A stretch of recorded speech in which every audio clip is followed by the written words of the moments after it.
Court में ऐसा क्या था जिसे वो अपनी जान को भी दांव पर लगाकर किसी भी हालत में हिंदुस्तान तक भेजने की कोशिश कर रहा था? तो सुनो, इस कहानी की शुरुआत होती है 1970 के दशक से। वो दौर जब हिंदुस्तान और पाकिस्तान की सरहद पर दोनों देशों के बीच तनाव काफी ज्यादा बढ़ चुका था, क्योंकि ईस्ट पाकिस्तान, जिसे आज बांग्लादेश के नाम से जाना जाता है, वो किसी भी हालत में पाकिस्तान से अलग होकर अपना एक स्वतंत्र देश बनाना चाहता था। और उसकी इस मुहिम में हिंदुस्तान का उसको भरपूर सहयोग था।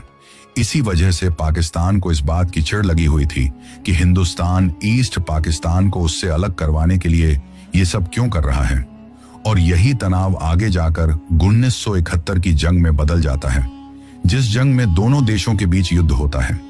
लेकिन इसी युद्ध में पाकिस्तान के कराची शहर में रहने वाले इस शख्स का चाचा लापता हो जाता है, जिस शख्स के बारे में इस वीडियो की शुरुआत में मैंने आप लोगों को बताया था। दरअसल जो शख्स ट्रांजिस्टर के जरिए उस रात हिंदुस्तान तक एक सीक्रेट मैसेज भेज रहा था, उस शख्स का नाम आरिफ कुरैशी था।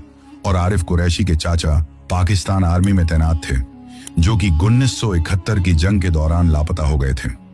पाकिस्तान आर्मी की तरफ से उनके बारे में उनके परिवार को कोई भी जानकारी नहीं दी गई, ना ही तो उन्हें शहीद का तबका दिया गया और ना ही उनके बारे में कुछ बताया गया। इसी चीज की वजह से आरिफ कुरैशी के मन में पाकिस्तान आर्मी और पाकिस्तान के प्रति एक अलग ही रंजिश पैदा हो गई थी, और वो इस चीज का बदला पाकिस्तान से किसी भी हालत में लेना चाहता था।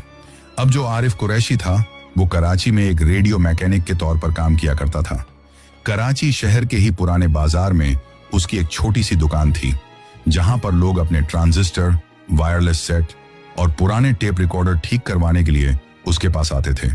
लेकिन पिछले 2 से 3 सालों में उसके मन में पाकिस्तान के प्रति इतनी नफरत